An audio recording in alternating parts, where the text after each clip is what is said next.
toca hablar sobre oración. No soy el mejor orante, así que cuando me tocó el tema dije, oh. Porque uno de las tentaciones que uno tiene es hablar de su propia experiencia. Entonces, bueno, vamos a hablar de mi propia experiencia. Y a la luz de la palabra del Señor, obviamente. John Murray dice lo siguiente: es necesario que reconozcamos que hay un misticismo inteligente en la vida de la fe verdadera, que no puede ser un acuerdo hecho fríamente. Debe tener la pasión y el calor del amor y la comunión con Dios como la corona y la cúspide de la verdadera religión. La oración no es solamente una exploración solitaria de nuestra propia subjetividad. De hecho, es esencialmente una respuesta a Dios. Y muchas veces es una respuesta emocional a Dios. Cuanto más sea nuestra comprensión acerca de Dios, entonces mejores serán nuestras oraciones. Por eso no hay oraciones correctas o incorrectas.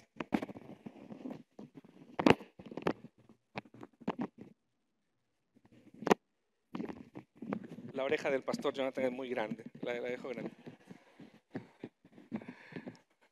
Muy bien.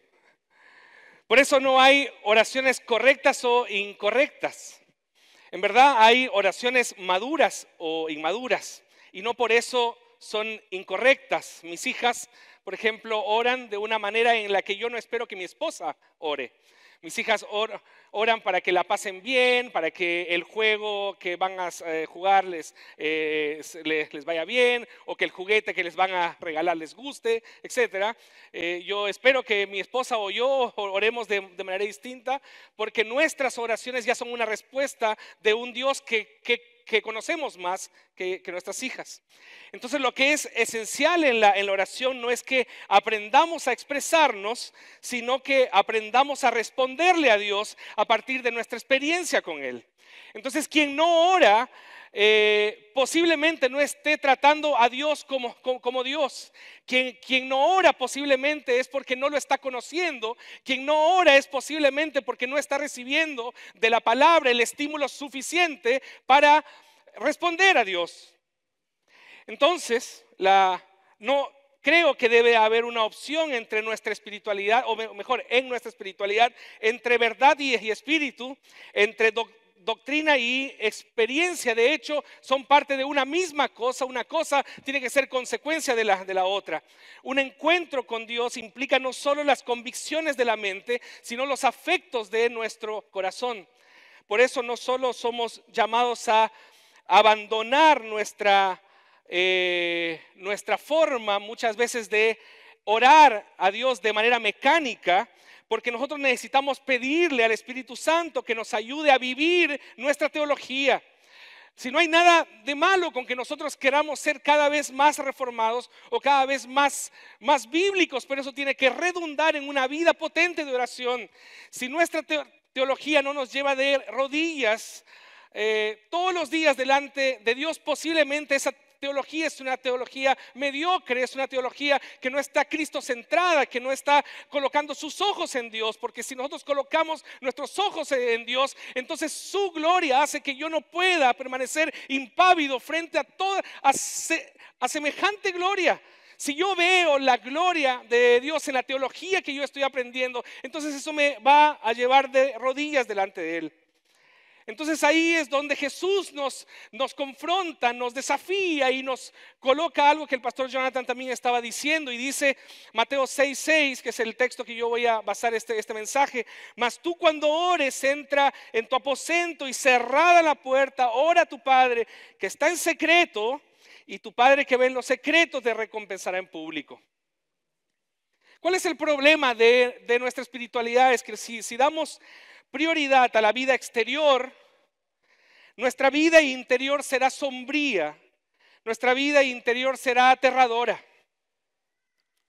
Entonces nosotros vamos a trabajar nuestra vida y nuestra espiritualidad a partir de una proyección en el que tenemos que traspasar a la gente. Si yo tengo una teología potente, entonces yo tengo que traspasar una imagen de confianza, de plenitud emocional, de salud espiritual. Pero cada uno de nosotros sabe que en nuestro corazón, en nuestro interior, en lo más profundo de nosotros en realidad hay inseguridades, en lo más profundo de nosotros hay ansiedades, en lo más profundo de nosotros hay autocompasión. Entonces, si no le damos prioridad a eso que nosotros en una mínima evaluación nos damos cuenta de lo que somos, si nosotros no le prestamos atención a esa vida interior, nos convertiremos fácilmente en gente hipócrita. Entonces, John Owen dice, un ministro puede llenar las bancas de su iglesia, pero lo que ese ministro es de rodillas en secreto ante el Dios Todopoderoso, eso es y nada más. Puede ser un excelente predicador, puede ser una persona cautivante, una persona carismática, una persona de un temple envidiable. Puede ser una persona cautivadora, ustedes saben eso. Hay gente que puede llenar iglesias, pero esas personas son lo que son, solo lo que son cuando están de rodillas delante de Dios. Ese es el punto. Entonces Tim Keller nos ayuda a entender esto y nos dice, la prueba infalible de la integridad espiritual es la vida privada de oración. Qué tremendo eso, porque a nosotros nos plantea un desafío, una cachetada a nuestra forma de presentarnos. La oración es una actitud de quien tiene noción de su tamaño. La oración es quien tiene conciencia de sí mismo. La oración es una actitud de quien sabe de sus limitaciones, de quien sabe de su finitud. Es quien se reconoce delante de Dios lo suficientemente dependiente como para doblar las rodillas delante de Él y decir, te necesito, porque con mis fuerzas esto no está funcionando.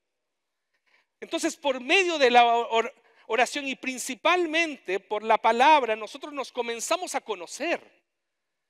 Es cuando cerramos nuestros ojos y cerramos los accesos de comunicación, el ruido que nosotros tenemos. Cuando cerramos nuestros ojos, hay un proceso interno de una mínima evaluación donde nosotros nos comenzamos a conocer como Dios nos conoce. Nos asomamos. Y eso ya es aterrador. Por eso alguien sugirió mejor orar la palabra, para que la palabra nos vaya revelando efectivamente lo que nosotros somos. Entonces, cuando nosotros comenzamos a ver los salmos, no sé si le pasa a usted, pero a mí me pasa, yo leo los salmos y es una radiografía de lo que yo soy. Porque cuántas veces yo tengo que reconocer que le he dicho al Señor, ¿hasta cuándo? ¿Hasta cuándo? ¿Hasta cuándo? ¿Y hasta cuándo? Como el Salmo 13. Tengo que reconocer eso, porque si no lo reconozco me vuelvo un hipócrita. No, es que yo siempre estoy bien, Señor, gracias por las dificultades, Señor, gracias porque aquí estamos en victoria. No, a veces tú estás derrotado, a veces tú estás fracasado, tú te sientes así y no hay nada de malo con eso. Dios aguanta, pero hay que reconocerlo primero. Entonces la vida se construye a partir del reconocimiento de quién soy, pero también del reconocimiento de quién es Dios. Y de la aceptación de quiénes somos nosotros. Por eso, no orar conscientemente, no doblar nuestras rodillas delante de Dios reconociendo quiénes somos nosotros. No orar es no tratar a Dios como Dios. Entonces la oración es asombro. La oración es intimidad. La oración es el camino a la realidad. Entonces ahí el texto me dice, entra a tu cuarto y ora a tu Padre en secreto. ¿Por qué? Porque nosotros tenemos que reconocer que en medio de la vida, estamos en medio de laberintos espirituales, estamos en medio de laberintos emocionales, estamos en medio de laberintos intelectuales. La complejidad de la realidad y la complejidad de nuestro interior genera muchas veces la situación o la sensación de que no hay salida. No sé si te pasa alguna vez, yo me imagino que sí, no soy el único. esa sensación de impotencia, esa sensación de frustración, esa sensación de que la cosa no está funcionando, esa sensación de incompetencia delante de las cosas. Pero ¿cómo puede ser una persona en la cual hay ciertos talentos básicos que uno tiene, ciertos recursos básicos que uno tiene, cierta inteligencia básica, cierto tacto, cierta sensibilidad, y a veces las cosas no funcionan? ¿Y por qué no funcionan? Y muchas veces porque Dios simplemente no quiere que funcionen, para que tú te encuentres contigo mismo. Entonces el Señor dice, entra a tu cuarto. Caleb, Caleb, para de este laberinto y vamos con el laberinto. Entra a tu cuarto y en secreto, vamos en secreto. Entonces muchas veces nosotros no sabemos qué decir. Muchas veces nosotros no sabemos qué pensar. Ya se ha pillado así con un ritmo de vida. Un ritmo de vida en que uno no tiene tiempo para parar un momento y pensar y orar. Para parar 15 minutos de nuestra vida, 15 minutos, 20 minutos, media hora, ni siquiera les digo una hora, porque así, no, imposible alguien urbano en medio de un movimiento del trabajo y el estudio, separar una hora. Lutero decía, tengo tantas cosas que hacer que voy a separar las primeras 3 horas para orar al Señor. Está loco, no, imposible, 3 horas para orar. Tremendo eso. Entonces ahí cuando yo me arrodillo delante de Dios y ¿qué digo? ¿Qué pienso? Y me salen cosas, Señor, aquí estoy. Te pido por mi iglesia, Señor, te pido por mi familia. Y uno dice, qué increíble, enseño todas las semanas acerca de Dios, enseño todas las semanas acerca de la Biblia, sé algo de teología y no me salen palabras coherentes porque tengo un laberinto de emociones y lo que me sale es, bueno, aquí estoy, Señor, yo confío en tu soberanía, y ahí vienen las voces y las ideas y las sugerencias y los consejos y las oportunidades y las opciones y las negaciones y las ilusiones, los caminos, los peligros y los riesgos. Y uno dice, ¿cómo oro? No se puede orar así. Ya vamos a hablar sobre contemplación ahora más adelante. Y uno dice, wow, Señor, dame un poco de ti, porque quiero encontrarme contigo, como decía bien el pastor Jonathan, parafraseando a Agustín de Hipona. Nuestro corazón está inquieto hasta que no se encuentre con el Señor, hasta que no descanse en el Señor.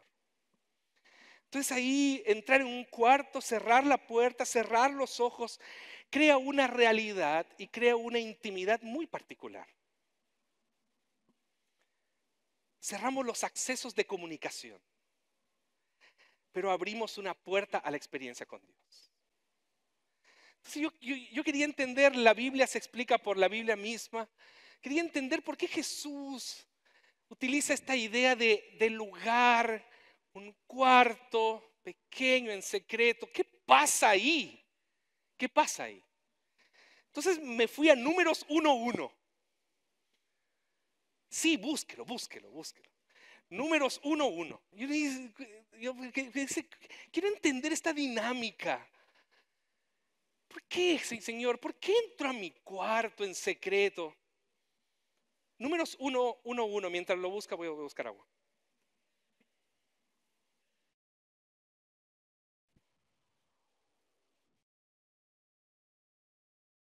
¿Lo encontró? Sí, Números también se puede leer en la Biblia. Es muy difícil hacer nuestro devocional en Números, ¿no? Pero bueno. Dice así el texto. Habló Jehová a Moisés en el desierto de Sinaí, en el tabernáculo de reunión, en el día primero del mes segundo, en el segundo año de su salida de la tierra de Egipto.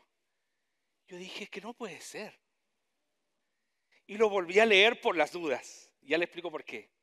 Habló Jehová a Moisés en el desierto de Sinaí, en el tabernáculo de reunión, en el día primero del mes segundo, en el segundo año de su salida en la tierra de Egipto. Alguna vez había leído que cuando se escribe en el hebreo, se escribe de menor a mayor. Yo dije, esto es increíble. En el día primero, en el mes segundo, en el segundo año, día, mes y año. Y usted me dirá, bueno, pero el desierto es más grande que... En el desierto de Sinaí, en el tabernáculo de reunión. Entonces dije, claro, no es el tabernáculo que cabe dentro del desierto. Es el desierto que cabe dentro del tabernáculo, porque donde la gloria de Dios está, todo es y todo cabe. Y dije, genial la idea. Es muy buena, claro. Entra a tu cuarto en secreto con tu Padre, porque la gloria de Dios está ahí. Y donde la gloria de Dios está, todo es y todo cabe. Entonces ahí es donde yo me tengo que encontrar con el Señor. Cuando el Señor deposita en ese momento íntimo, en ese momento donde yo soy lo que soy simplemente, y Dios es lo que es cuando yo me encuentro frente a mis ansiedades, a mis preocupaciones, a mis emociones, a mis afectos, a mis ideas, a mis pecados, a mis esperanzas, a mis expectativas, a mis oportunidades, a mis posibilidades, a mis transgresiones, a mis fracasos, a mis éxitos en la intimidad más privada, donde la gloria de Dios está, todo cabe. Y ahí es donde Dios da sus soluciones.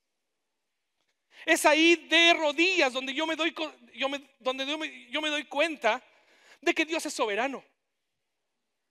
Es de rodillas donde yo me doy cuenta que Dios es grande, que Dios es poderoso. Yo no me doy cuenta que Dios es poderoso cuando Él hace algo por mí, sino cuando Él lo revela a mi corazón. Ahí es donde yo siento paz. Es por eso que muchos salmos no terminan con la solución. ¿Se ha dado cuenta de eso? Los salmos, muchos de los salmos terminan dando la gloria a Dios. Muchos de los salmos terminan en confianza a Dios. ¿Hay solución práctica a los problemas? No. Hay una revelación de Dios a nuestro corazón de que Él es soberano, de que Él es fuerte, de que Él es poderoso y que puede traer paz a nuestro corazón. Es tremendo eso. Por eso necesito orar. ¿Se ha dado cuenta cuánto tiempo desperdiciamos? Planificando, solucionando en nuestra cabeza, en el laberinto. Y Jesús dice, entra a tu cuarto en secreto y la gloria de Dios se va a revelar ahí. Y donde la gloria de Dios está, todo es y todo cabe. Entonces dice el texto, te recompensará en público. Frente al laberinto de nuestra interioridad y la complejidad de la realidad exterior, el Señor nos dará la recompensa pública. Entonces ahí es donde es nuestra confianza en el carácter de Dios, el principio de la recompensa. Qué tremendo es cuando nosotros tenemos que testimoniar acerca del Cristo poderoso a quien nosotros servimos. Ese Dios maravilloso del cual nosotros testificamos.